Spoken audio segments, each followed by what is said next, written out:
Hello everyone, good morning all of you. आप सबका स्वागत है आपके यूट्यूब चैनल चेतना त्यागी क्लासेस में।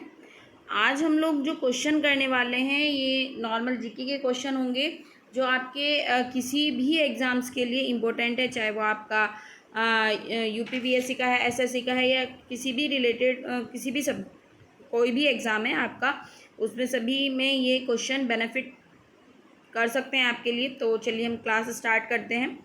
फर्स्ट क्वेश्चन है, कौन से मुगल इमारत अकबर द्वारा नहीं बनाई गई, यानी कि कौन सी इमारत थी जो अकबर ने नहीं बनाई थी, तो वो था हमारा दिल्ली का लाल किला।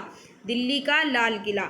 आज का जो एक क्वेश्चन मैं आपको देती हूँ कि ये दिल्ली का जो लाल किला है ये किसने बनवाया था। आप बताएंगे कि दिल्ली का जो लाल किला है वो कमेंट करके आप आंसर देंगे कि दिल्ली का लाल किला किसने बनवाया था। क्वेश्चन हमारा क्या था कि अकबर द्वारा नहीं बनवाया गया, यानी कि दिल्ली का लाल किला अकबर ने नहीं बनवाया था, तो किसने बनाया था। आपका ये आंसर आप कमेंट बॉक्स में कमेंट करके बताएंगे। नेक्स्ट है, बालाजी विश्वनाथ ने सैयद बंधुओं से संधि किस वर्ष की। बालाजी विश्वनाथ ने सैयद बंधुओं से संधि किस वर्ष की, तो किस वर्ष की थी। 1714 ईस्वी में। 1714 ईस्वी में ये संधि की थी। ठीक है। नेक्स्ट क्वेश्चन है आपका, मनसबदारी व्यवस्था में किसके शासन के उपरांत अव्यवस्था उत्पन्न हो गई थी। मनसबदारी व्यवस्था में किसके शासनकाल में अव्यवस्था उत्पन्न हो गई थी, तो किसके शासनकाल में अव्यवस्था उत्पन्न हो गई थी। शाहजहाँ के। ठीक है, किसके इसमें हो गई थी। शाहजहाँ के शासनकाल में मनसबदारी में अव्यवस्था उत्पन्न हो गई थी। तो क्लियर हो गया होगा इतना। नेक्स्ट है, चोल शासक विजय द्वितीय प्रारंभ में किसका सामंत था। क्वेश्चन मैं रिपीट कर दे रही हूँ, चोल शासक विजय द्वितीय प्रारंभ में किसका सामंत था। किसका सामंत था। पल्लवों का। किसका सामंत था ये। पल्लव का सामंत था चोल शासक विजय द्वितीय। ठीक है। आई थिंक इतने 4 क्वेश्चन हमने किए हैं, क्लियर हो गए होंगे। अगर कोई भी क्वेश्चन आपको समझ नहीं आ रहा है तो आप दोबारा कमेंट करके पूछ सकते हैं। किसी भी तरीके की अगर कोई प्रॉब्लम है तो आप कमेंट के थ्रू पूछ सकते हैं। ठीक है।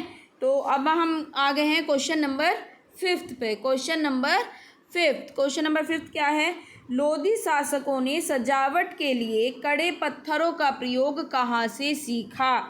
तो कहाँ से सीखा था लोधी शासकों ने कड़े पत्थरों का प्रयोग। ईरान से। कहाँ से सीखा था। ईरान से। चलिए, तो नेक्स्ट क्वेश्चन है हमारा क्वेश्चन नंबर 6। आज की जो वीडियो है बहुत छोटी है, इसमें ज़्यादा क्वेश्चन नहीं हैं आपके, सिर्फ 10 क्वेश्चन है। तो अगर आपको ये वीडियो अच्छी लगे तो प्लीज़ मुझे बताइएगा, जिससे कि मैं आपके लिए और अच्छे क्वेश्चंस इस तरीके के लाने की कोशिश करूं। तो प्लीज़ अगर आप वीडियो को फर्स्ट टाइम देख रहे हैं तो लाइक शेयर और कमेंट ज़रूर कीजिए कि आपको वीडियो कैसी लगी, आपको क्वेश्चन समझ आए या नहीं आए। प्लीज़ आप वीडियो को लाइक और शेयर ज़रूर करें। ठीक है। क्वेश्चन नंबर 6 है, किस शासक को बाजीराव प्रथम ने हराकर दक्षिण में मराठाओं की सर्वोच्चता स्थापित की थी। किस शासक को बाजीराव प्रथम ने हराकर दक्षिण में मराठों की सर्वोच्चता स्थापित की थी, तो किसको हराया था बाजीराव ने। आसिफ जहाँ निज़ामुल मुल्क को। किसको हराया था। आसिफ जहाँ निज़ामुल मुल्क को। ये क्वेश्चन आपका ऐसे भी आ सकता है कि आसिफ जहाँ निज़ामुल को किसने हराया था, तो किसने हराया। बाजीराव प्रथम ने। यानी कि ये क्वेश्चन आपका क्वेश्चन से आंसर में भी कन्वर्ट हो रहा है और आंसर से क्वेश्चन में भी और क्वेश्चन से आंसर में भी। ठीक है ना। तो दोनों तरीके से आप ध्यान रखिएगा। अगर क्वेश्चन आपसे पूछ लिया जाए कि बाजीराव प्रथम ने किसको हराकर दक्षिण में मराठाओं की सर्वोच्चता स्थापित की, तो आंसर आएगा आसिफ जहाँ निज़ामुल मुल्क। आसिफ जहाँ निज़ामुल मुल्क। ठीक है ना। अगर आपसे पूछ लिया जाए कि आसिफ जहाँ निज़ामुल को किसने हराया था, तो किसने हराया था। बाजीराव प्रथम ने। किसने हराया था। बाजीराव प्रथम ने। इतना क्लियर। अब क्वेश्चन नंबर 7 पे हम आ चुके हैं। कूच बिहार के किस शासक की सेना ने 1657 में मुगल क्षेत्र में प्रवेश किया? कूच बिहार के किस शासक की सेना ने 1657, सन भी अपना ध्यान, क्वेश्चन वाला भी सन ध्यान रखिएगा क्योंकि कई बार उल्टा करके पूछ लिया जाता है। मुगल क्षेत्र में प्रवेश किया तो किसने किया था? प्रेम नारायण। किसने किया? प्रेम नारायण। अगर क्वेश्चन इस तरीके से पूछ लिया जाए कि प्रेम नारायण ने कब मुगल क्षेत्र में प्रवेश किया था, तो आंसर होगा 1657। 1657 और 1657 में मुगल क्षेत्र में किसने प्रवेश किया? तो क्वेश्चन होगा आपका प्रेम नारायण। क्लियर?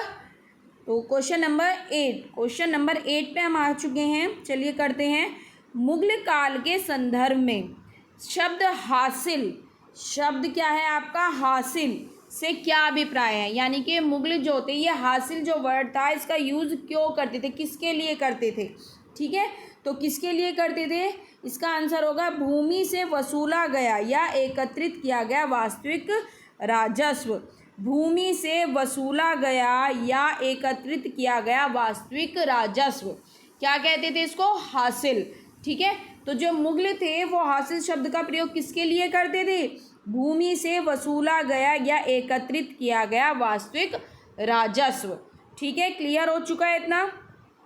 या अगर आपसे ऐसे पूछ लिया जाए कि भूमि से वसूला गया या एकत्रित किया गया वास्तविक राजस्व क्या है, तो आंसर हो गया आपका हासिल। क्या हो गया? हासिल। ठीक है ना? अगर आपसे पूछ लिया जाए भूमि से वसूला गया या एकत्रित किया गया वास्तविक राजस्व क्या है, तो आंसर क्या होगा आपका? हासिल। ठीक है, इतना ध्यान रखिएगा। अगर पूछा जाए हासिल क्या है, तो हासिल क्या है आपका? भूमि से वसूला गया या एकत्रित किया गया वास्तविक राजस्व। क्वेश्चन नंबर 9 क्या है? हल्दी घाटी के युद्ध में महाराणा प्रताप की राजपूत, ये यहाँ पर सेवा नहीं है, सेना है, ये न है। क्या है यहाँ पे? ये न, सेना। ठीक है, सेना का सेनापति कौन था? ये सॉरी सेवा लिखा गया है, सेवा नहीं है, सेना है। हल्दी घाटी के युद्ध में महाराणा प्रताप की राजपूत सेना का सेनापति कौन था? तो कौन था? हकीम खान सूर। हकीम खान सूर कौन थे? महाराणा प्रताप की राजपूत सेना के सेनापति। ठीक है, क्वेश्चन नंबर, आज की जो क्लास है, आज की क्लास का लास्ट क्वेश्चन है, क्वेश्चन नंबर 10। दिल्ली के पुराने किले के भीतर बनी मस्जिद किला ए कोहाना का निर्माण किसने किया था? किसने कराया था कोहाना का निर्माण? शेर शाह ने। दिल्ली के पुराने किले के भीतर बनी मस्जिद किला ए कोहाना का निर्माण किसने कराया था? शेर शाह ने। आई थिंक इतना जो आज ये 10 क्वेश्चन कराए हैं आपकी हिस्ट्री से रिलेटेड, ये सभी क्वेश्चंस थे आपके लिए काफ़ी हेल्पफुल रहेंगे ये क्वेश्चन। अगर आपको वीडियो अच्छी लगी हो तो प्लीज़ लाइक, शेयर और कमेंट ज़रूर कीजिएगा। और जो मैंने आज की का एक क्वेश्चन मैंने आपसे कहा था कि आप मुझे उसका आंसर कमेंट में देंगे। क्वेश्चन था कि दिल्ली का लाल किला किसने बनवाया था? दिल्ली का लाल किला किसने बनवाया था? इसका आंसर आपको मुझे कमेंट में देना है। और आज की क्लास में इतना ही। अगर आपको वीडियो अच्छी लगी हो तो प्लीज़ लाइक, शेयर और कमेंट ज़रूर कीजिएगा। आज की क्लास में इतना ही। Thank you.